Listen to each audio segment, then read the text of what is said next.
Chapter 3. The Top and the Bottom. The ceiling was that of a cellar, so heavy and low that people stooped when crossing the room, as if the weight of the vaulting rested on their shoulders. The circular booths of dark red leather were built into walls of stone that looked eaten by age and dampness. There were no windows, only patches of blue light shooting from dents in the masonry, and the dead blue light proper for use in blackouts. The place was entered by way of narrow steps that led down, as if descending deep under the ground. This was the most expensive bar-room in New York, and it was built on the roof of a skyscraper. 4 men sat at a table. Raised 60 floors above the city, they did not speak loudly as one speaks from a height in the freedom of air and space. They kept their voices low, as befitted a cellar. "Conditions and circumstances, Jim," said Orrin Boyle. "Conditions and circumstances absolutely beyond human control. We had everything mapped to roll those rails, but unforeseen developments set in which nobody could have prevented. If you'd only given us a chance, Jim." "Disunity," drawled James Taggart, "seems to be the basic cause of all social problems. My sister has a certain influence with a certain element among our stockholders. Their disruptive tactics cannot always be defeated." "You said it, Jim. Disunity. That's the trouble. It's my absolute opinion that in our complex industrial society, no business enterprise can succeed without sharing the burden of the problems of other enterprises." Taggart took a sip of his drink and put it down again. "I wish they'd fire that bartender," he said. "For instance, consider Associated Steel. We've got the most modern plant in the country and the best organization. That seems to me to be an indisputable fact, because we got the Industrial Efficiency Award of Globe magazine last year. So we can maintain that we've done our best, and nobody can blame us. But we cannot help it if the iron ore situation is a national problem. We could not get the ore, Jim." Taggart said nothing. He sat with his elbows spread wide on the tabletop. The table was uncomfortably small, and this made it more uncomfortable for his 3 companions, but they did not seem to question his privilege. "Nobody can get ore any longer," said Boyle. "Natural exhaustion of the mines, you know, and the wearing out of equipment, and shortages of materials, and difficulties of transportation, and other unavoidable conditions." "The ore industry is crumbling. That's what's killing the mining equipment business," said Paul Larkin. "It's been proved that every business depends upon every other business," said Orrin Boyle, "so everybody ought to share the burdens of everybody else." "That is, I think, true," said Wesley Mouch. But nobody ever paid any attention to Wesley Mouch. "My purpose," said Orrin Boyle, "is the preservation of a free economy. It's generally conceded that free economy is now on trial. Unless it proves its social value and assumes its social responsibilities, the people won't stand for it.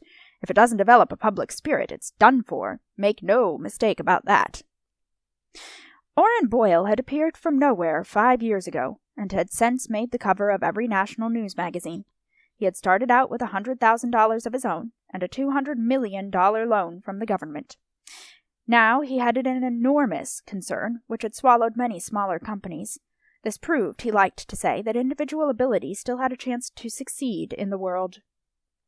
"The only justification of private property," said Orrin Boyle, "is public service." "That is, I think, indubitable," said Wesley Mouch. Orrin Boyle made a noise, swallowing his liquor. He was a large man with big, virile gestures. Everything about his person was loudly full of life, except the small black slits of his eyes. "Jim," he said, "Reardon Metal seems to be a colossal kind of swindle." "Uh-huh," said Taggart. "I hear there's not a single expert who's given a favorable report on it." "No, not one. We've been improving steel rails for generations and increasing their weight. Now, is it true that these Reardon Metal rails are to be lighter than the cheapest grade of steel?" "That's right," said Taggart. "Lighter. But it's ridiculous, Jim. It's physically impossible. For your heavy-duty, high-speed mainline track." "That's right.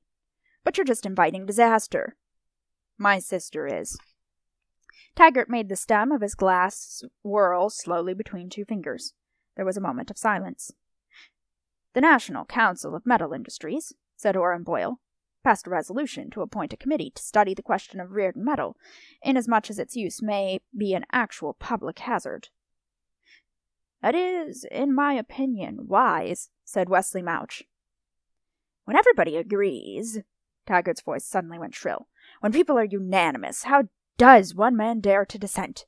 By what right? That's what I want to know. By what right?" Boyle's eyes darted to Taggart's face, but the dim light of the room made it impossible to see faces clearly.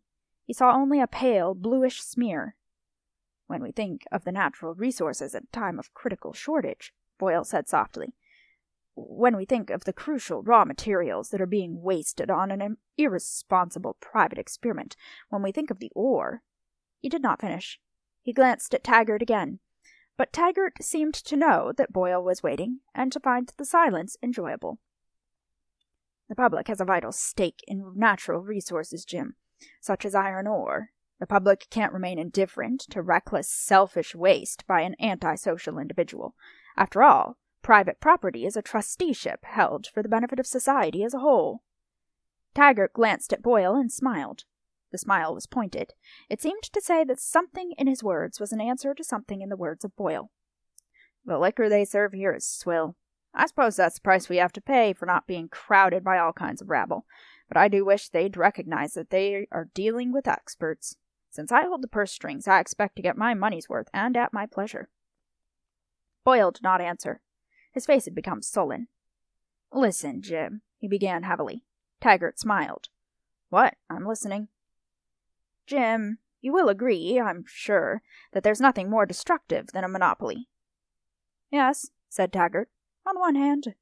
On the other, there's the blight of unbridled competition." "That's true. That's very true. The proper course of course, is always, in my opinion, in the middle. So it is, I think, the duty of society to snip the extremes, now, isn't it?" "Yes," said Taggart, "it is. Consider the picture in the iron ore business. The national output seems to be falling at an ungodly rate. It threatens the existence of the whole steel industry. Steel mills are shutting down all over the country. There's only one mining company that's lucky enough not to be affected by the general conditions. Its output seems to be plentiful and always available on schedule, but who gets the benefit of it? Nobody except its owner. Would you say that that's fair?" "No," said Taggart, "it isn't fair.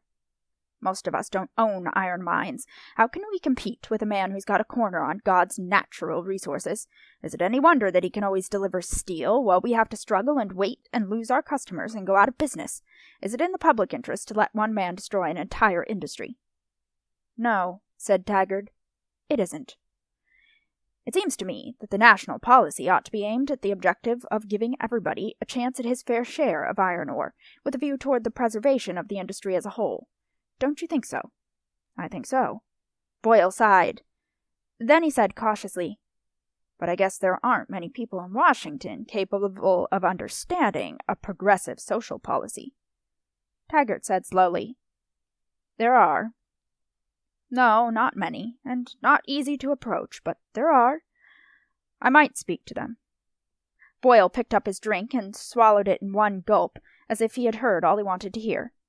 "Speaking of progressive policies, Orrin," said Taggart, "you might ask yourself whether at a time of transportation shortages, when so many railroads are going bankrupt and large areas are left without rail service, whether it is in the public interest to tolerate wasteful duplication of services and the destructive dog-eat-dog competition of newcomers in territories where established companies have historical priority."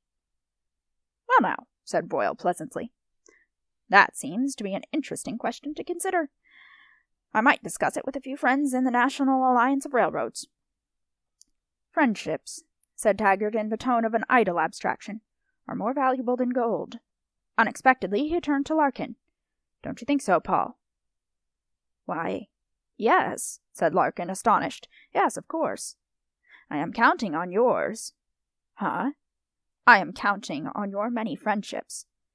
They all seemed to know why Larkin did not answer at once. His shoulders seemed to shrink down, closer to the table. "If everybody could pull for a common purpose, then nobody would have to be hurt," he cried suddenly, in a tone of incongruous despair. He saw Taggart watching him and added, pleading, "I wish we didn't have to hurt anybody." "That is an antisocial attitude," drawled Taggart. "People who are afraid to sacrifice somebody have no business talking about a common purpose." "But I'm a student of history," said Larkin hastily. "I recognize the historical necessity." "Good," said Taggart. "I can't be expected to buck the trend of the whole world, can I?" Larkin seemed to plead, but the plea was not addressed to anyone. "Can I?" "You can't, Mr. Larkin," said Wesley Mouch. "You and I are not to be blamed if we—" Larkin jerked his head away. It was almost a shudder. He could not bear to look at Mouch. "Did you have a good time in Mexico, Orrin?" asked Taggart, his voice suddenly loud and casual. All of them seemed to know that the purpose of the meeting was accomplished, and whatever they had come here to understand was understood. "Wonderful place, Mexico," Boyle answered cheerfully. "Very stimulating and thought-provoking. Their food rations are something awful, though. I got sick. But they are working mighty hard to put their country on its feet." "How are things going down there?" "Pretty splendid, it seems to me. Pretty splendid. Right at the moment, however, But then, what they're aiming at is the future. The People's State of Mexico has a great future. They'll beat us all in a few years." "Did you go down to the San Sebastian mines?" The four figures at the table sat up straighter and tighter. All of them had invested heavily in the stock of the San Sebastian mines. Boyle did not answer at once, so that his voice seemed unexpected and unnaturally loud when it burst forth. "Oh, sure, certainly. That's what I wanted to see most." And what? How are things going?" "Great, great. They must certainly have the biggest deposits of copper on Earth down inside that mountain." "Did they seem to be busy?" "Never saw such a busy place in my life." "What were they busy doing?" "Well, you know, with the kind of spick superintendent they have down there, I couldn't understand half of what he was talking about, but they're certainly busy." "Any trouble of any kind?" "Trouble? Not at San Sebastian. It's private property. The last piece of it left in Mexico, and that does seem to make a difference." "Orrin," Taggart asked cautiously, "what about those rumors that they're planning to nationalize the San Sebastian mines?" "Slander," said Boyle angrily. "Plain, vicious slander. I know it for certain. I had dinner with the Minister of Culture, and lunches with all the rest of the boys." "There ought to be a law against irresponsible gossip," said Taggart sullenly. "Let's have another drink." He waved irritably at a waiter. There was a small bar in a dark corner of the room, where an old wizened bartender stood for long stretches of time without moving. When called upon, he moved with contemptuous slowness. His job was that of a servant, to men's relaxation and pleasure, but his manner was that of an embittered quack ministering some sort of guilty disease. The four men sat in silence until the waiter returned with their drinks. The glasses he placed on the table were 4 spots of faint blue glitter in the semi-darkness, like 4 feeble jets of gas flame. Taggart reached for his glass and smiled suddenly. "Let's drink to the sacrifices to historical necessity," he said, looking at Larkin. There was a moment's pause. In a lighted room it would have been the contest of 2 men holding each other's eyes. Here they were merely looking at each other's eye sockets. Then Larkin picked up his glass. "It's my party, boys," said Taggart, as they drank. Nobody found anything else to say, until Boyle spoke with indifferent curiosity. "Say, Jim, I meant to ask you, what in hell's the matter with your train service down on the San Sebastian line?" "Why, what do you mean? What is the matter with it?" "Well, I don't know, but running just 1 passenger train a day is—" "1 train is pretty measly service, it seems to me, and what a train! You must have inherited those coaches from your great-grandfather, and he must have used them pretty hard. And where on earth did you get that wood-burning locomotive?" "Wood-burning?" "That's what I said. Wood-burning. I never saw one before, except in photographs. What museum did you drag it out of? Now don't act as if you didn't know it. Just tell me what's the gag." "Yes, of course I knew it," said Taggart hastily. "It was just... You just happened to choose the 1 week when we had a little trouble with our motive power. Our new engines are on order, and there's been a slight delay. You know what a problem we're having with the manufacturers of locomotives, but it's only temporary." "Of course," said Boyle. "Delays can't be helped. It's the strangest train I ever rode on, though. Nearly shook my guts out." Within a few minutes they noticed that Taggart had become silent. He seemed preoccupied with a problem of his own. When he rose abruptly, without apology, they rose too, accepting it as a command. Larkin muttered, smiling too strenuously. "It was a pleasure, Jim. A pleasure. That's how great projects are born, over a drink with friends." "Social reforms are slow," said Taggart coldly. "It is advisable to be patient and cautious." For the first time he turned to Wesley Mouch. "What I like about you, Mouch, is that you don't talk too much." Wesley Mouch was Reardon's Washington man. There was still a remnant of sunlight sunset light in the sky when Taggart and Boyle emerged together in the street below. The transition was faintly shocking to them. The enclosed barroom led one to expect midnight darkness. A tall building stood outlined against the sky, sharp and straight like a raised sword. In the distance beyond it there hung the calendar. Taggart fumbled irritably with his coat collar, buttoning it against the chill of the streets. He had not intended to go back to the office tonight, but he had to go back. He had to see his sister. "Difficult undertaking ahead of us, Jim," Boyle was saying. "Difficult undertaking with so many dangers and complications and so much at stake." "It all depends," James Taggart answered slowly, "on knowing the people who make it possible. That's what has to be known. Who makes it possible?" Dagny Taggart was 9 years old when she decided that she would run the Taggart Transcontinental Railroad someday. She stated it to herself when she stood alone between the rails, looking at the 2 straight lines of steel that went off into the distance and met in a single point. What she felt was an arrogant pleasure at the way the track cut through the woods. It did not belong in the midst of ancient trees, among green branches that hung down to meet green bush, and the lonely spears of wildflowers. But there it was. The 2 steel lines were brilliant in the sun, and the black ties were like the rungs of a ladder which she had to climb. It was not a sudden decision, but only the final seal of words upon something she had known long ago. In unspoken understanding, as if bound by a vow it had never been necessary to take, she and Eddie Willers had given themselves to the railroad from the first conscious days of their childhood. She felt a bored indifference toward the immediate world around her, toward other children and adults alike. She took it as a regrettable accident, to be borne patiently for a while, that she happened to be imprisoned among people who were dull. She had caught a glimpse of another world, and she knew that it existed somewhere, the world that had created trains, bridges, telegraph wires, and signal lights winking in the night. She had to wait, she thought, and grow up to that world. She never tried to explain why she liked the railroad. Whatever it was that others felt, she knew that this was one emotion for which they had no equivalent and no response. She felt the same emotion in school, in classes of mathematics, the only lessons she liked. She felt the excitement of solving problems, the insolent delight of taking up a challenge and disposing of it without effort, the eagerness to meet another harder test. She felt at the same time a growing respect for the adversary, for a science that was so clean, so strict, so luminously rational. Studying mathematics, she felt, quite simply and at once. How great that men have done this, and how wonderful that I'm so good at it. It was the joy of admiration and of one's own ability growing together. Her feeling for the railroad was the same, worship of the skill that had gone to make it, of the ingenuity of someone's clean, reasoning mind, worship with a secret smile that said she would know how to make it better some day. She hung around the tracks and the roundhouses like a humble student, but the humility had a touch of future pride, a pride to be earned. "You're unbearably conceited," was one of the 2 sentences she heard throughout her childhood, even though she never spoke of her own ability.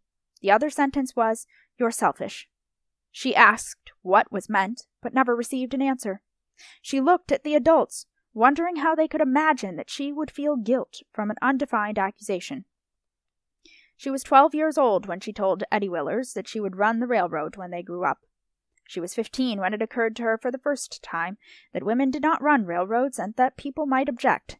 To hell with that, she thought, and never worried about it again.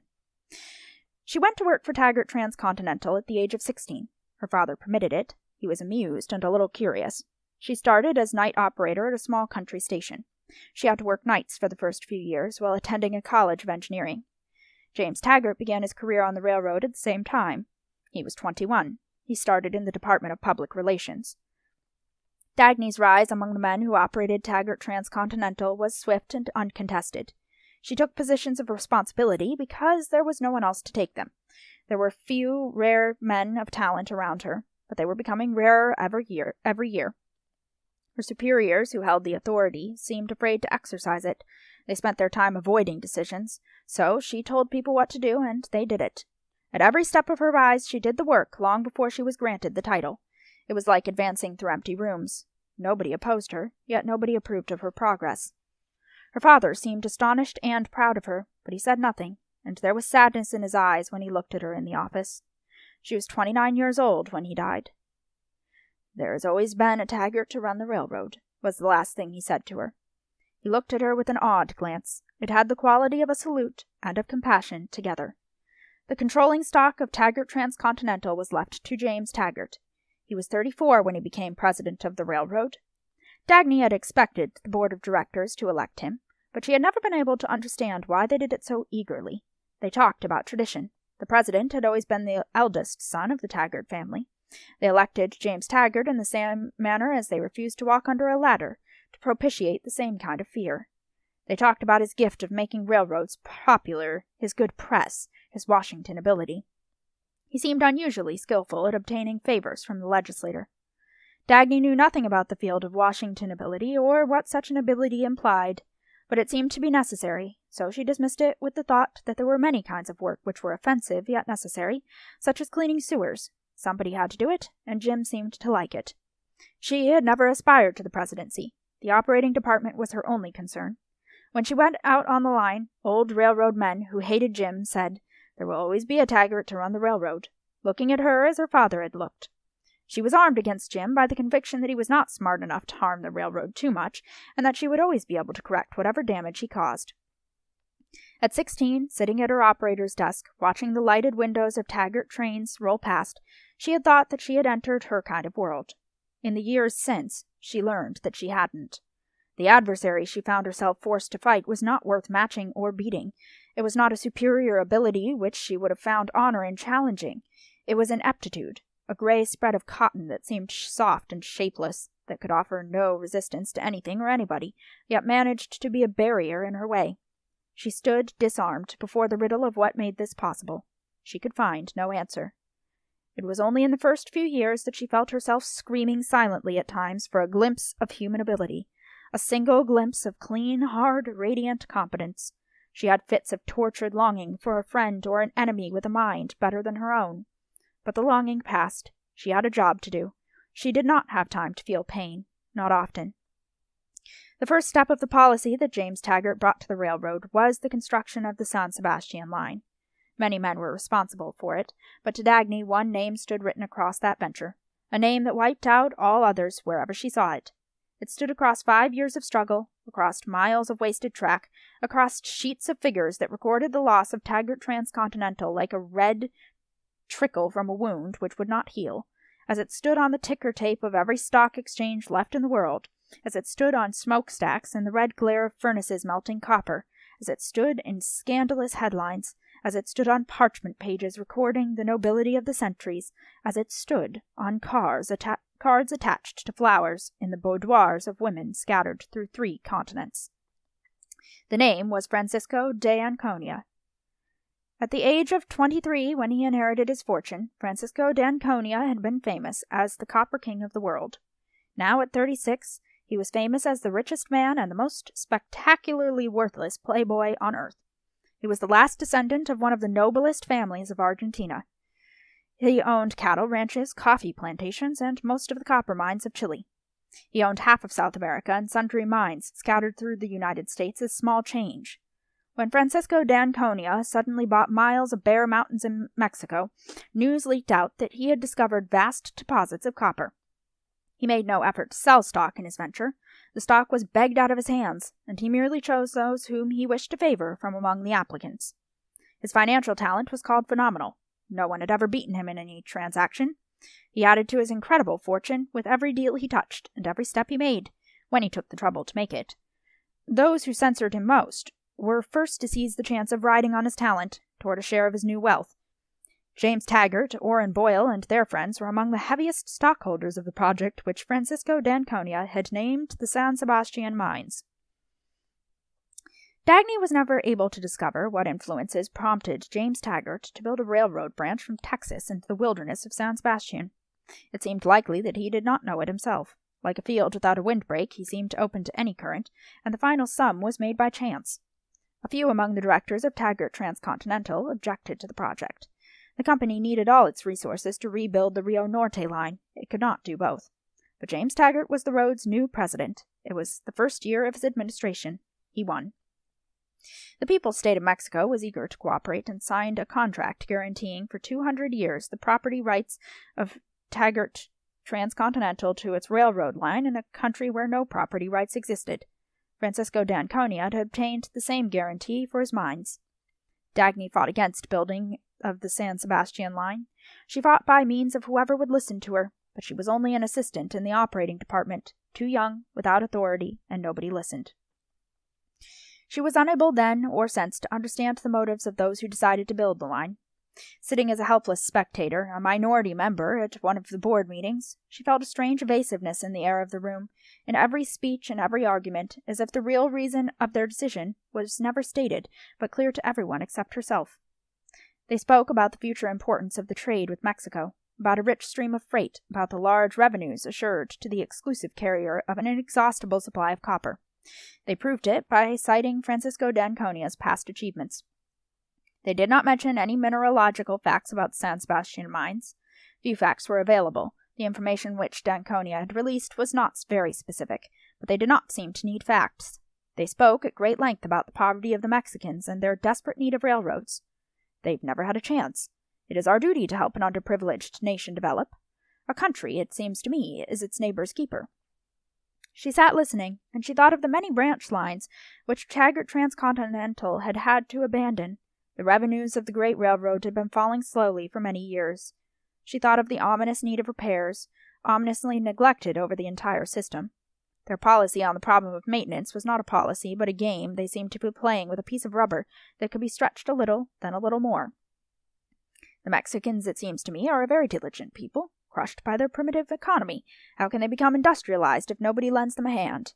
When considering an investment, we should, in my opinion, take a chance on human beings rather than on purely material factors. She thought of an engine that lay in a ditch beside the Rio Norte line because a splice bar had cracked. She thought of the 5 days when all traffic was stopped on the Rio Norte line because a retaining wall had collapsed, pouring tons of rock across the track. Since a man must think of the good of his brothers before he thinks of his own, it seems to me that a nation must think of its neighbors before it thinks of itself. She thought of a newcomer called Ellis Wyatt, whom people were beginning to watch, because his activity was the first trickle of a torrent of goods about to burst from the dying stretches of Colorado.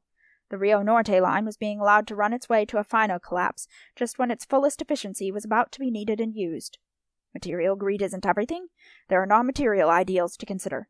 I confess to a feeling of shame when I think that we own a huge network of railways, while the Mexican people have nothing but 1 or 2 inadequate lines. The old theory of economic self-sufficiency has been exploded long ago.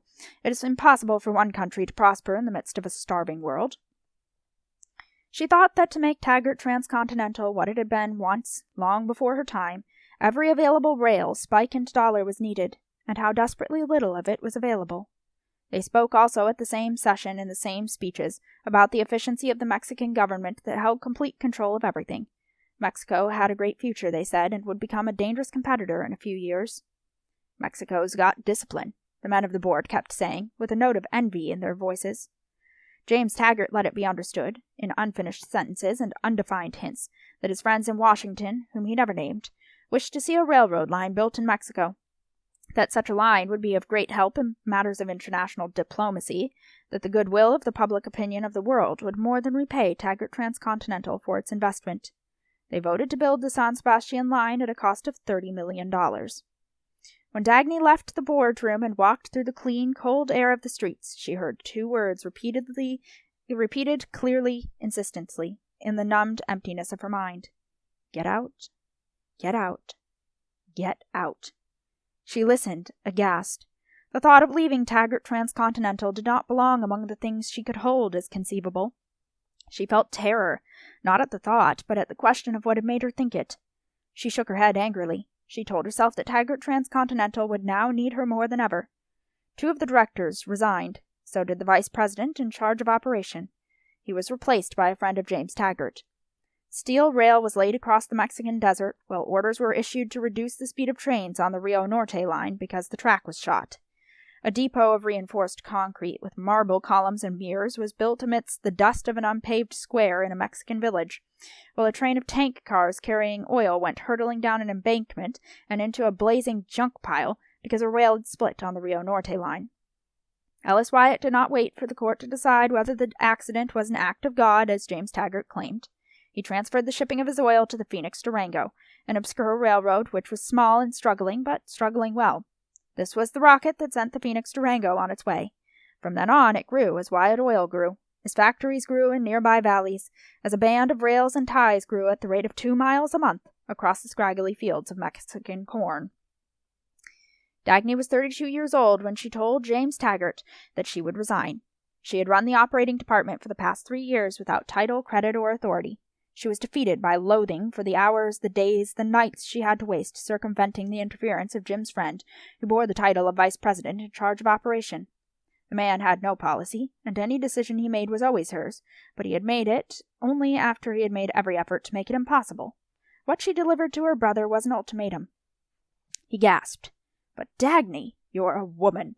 A woman as operating vice president? It's unheard of. The board won't consider it." "Then I'm through," she answered. She did not think of what she would do with the rest of her life. To face leaving Taggart Transcontinental was like waiting to have her legs amputated. She thought she would let it happen, then take up the load of whatever was left. She never understood why the board of directors voted unanimously to make her vice president in charge of operation. It was she who finally gave them their San Sebastian line. When she took over, the construction had been underway for 3 years. 1/3 of its track was laid. The cost to date was beyond the authorized total. She fired Jim's friends and found a contractor who completed the job in 1 year. The San Sebastian line was now in operation. No surge of trade had come across the border, nor any trains loaded with copper. A few carloads came clattering down the mountains from San Sebastian, at long intervals. The mines, said Francisco d'Anconia, were still in the process of development. The drain on Taggart Transcontinental had not stopped. Now she sat at the desk in her office, as she had sat for many evenings, trying to work out the problem of what branches could save the system, and in how many years. The Rio Norte line, when rebuilt, would redeem the rest. As she looked at the sheets of figures announcing losses and more losses, she did not think of the long, senseless agony of the Mexican venture. She thought of a telephone call. "Hank, can you save us? Can you give us rail on the shortest notice and the longest credit possible?" A quiet, steady voice had answered, "Sure." The thought was a point of support. She leaned over the sheets of paper on her desk, finding it suddenly easier to concentrate. There was one thing at least that could be counted upon not to grumble when needed. James Taggart crossed the anteroom of Dagny's office, still holding the kind of confidence he had felt among his companions at the barroom half an hour ago. When he opened her door, the confidence vanished. He crossed the room to her desk like a child being dragged to punishment, storing the resentment for all his future years. He saw a head bent over sheets of paper, the light of the desk lamp glistening on strands of disheveled hair, a white shirt clinging to her shoulders, its loose folds suggesting the thinness of her body. "What is it, Jim? What are you trying to pull on the San Sebastian line?" She raised her head. "Pull? Why? What sort of schedule are we running down there, and what kind of trains?" She laughed. The sound was gay and a little weary. "You really ought to read the reports sent to the president's office, Jim, once in a while." "What do you mean?" "We've been running that schedule and those trains on the San Sebastian line for the last 3 months. 1 passenger train a day, in the morning, and 1 freight train every other night." "Good God! On an important branch like that?" "The important branch can't pay even for those 2 trains." "But the Mexican people expect real service from us." "I'm sure they do." "They need trains." "For what?" To help them develop local industries. How do you expect them to develop if we don't give them transportation?" "I don't expect them to develop." "That's just your personal opinion. I don't see what right you had to take it upon yourself to cut our schedules. Why, the copper traffic alone will pay for everything." "When?" He looked at her. His face assumed the satisfaction of a person about to utter something that has the power to hurt. "You don't doubt the success of those copper mines, do you? When it's Francisco d'Anconia who's running them?" He stressed the name, watching her.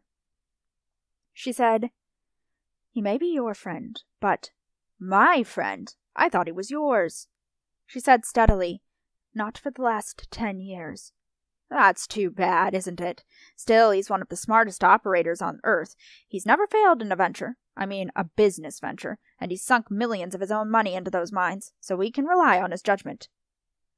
"When will you realize that Francisco d'Anconia has turned into a worthless bum?" He chuckled. "I always thought that that's what he was, as far as his personal character is concerned. But you didn't share my opinion. Yours was opposite." "Oh my, how opposite. Surely you remember our quarrels on the subject." Shall I quote some of the things you said about him? I can only surmise as to some of the things you did.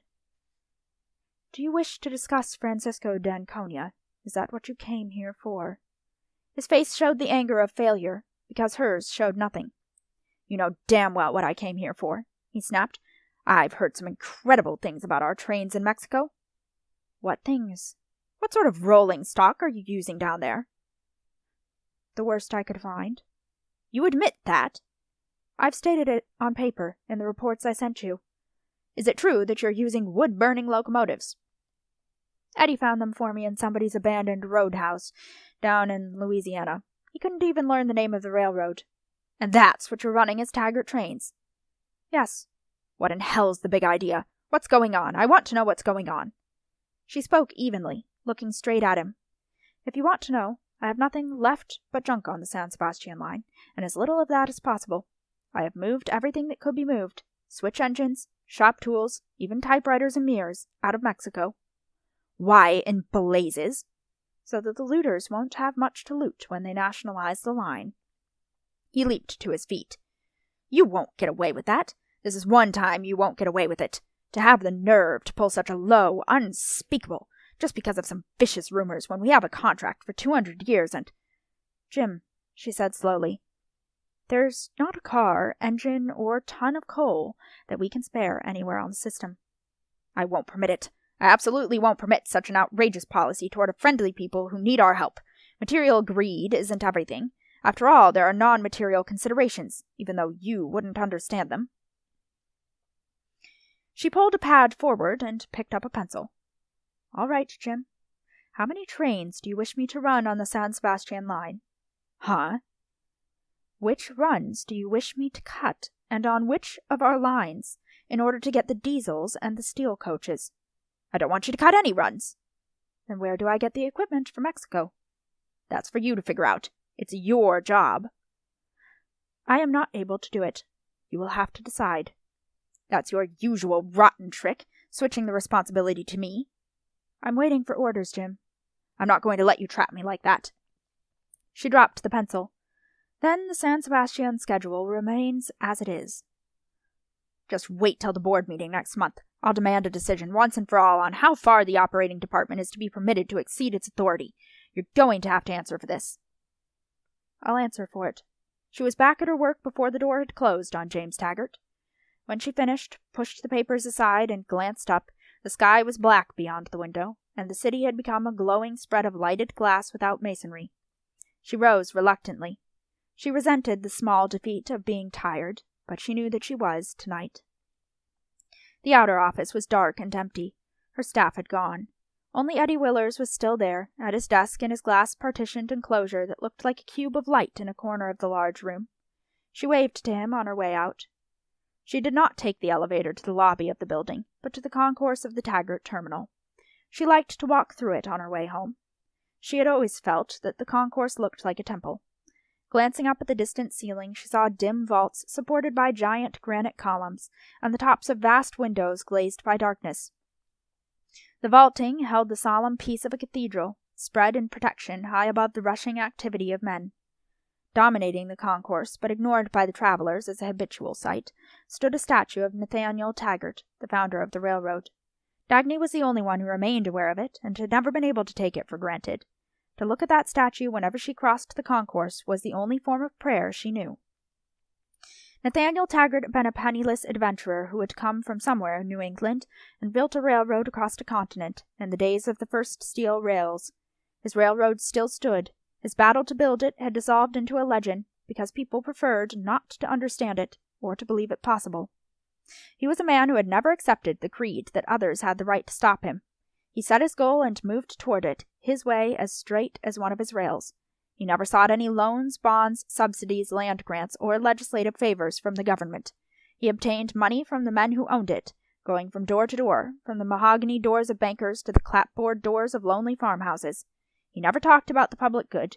He merely told people that they would make big profits on his railroad. He told them why he expected the profits, and he gave his reasons.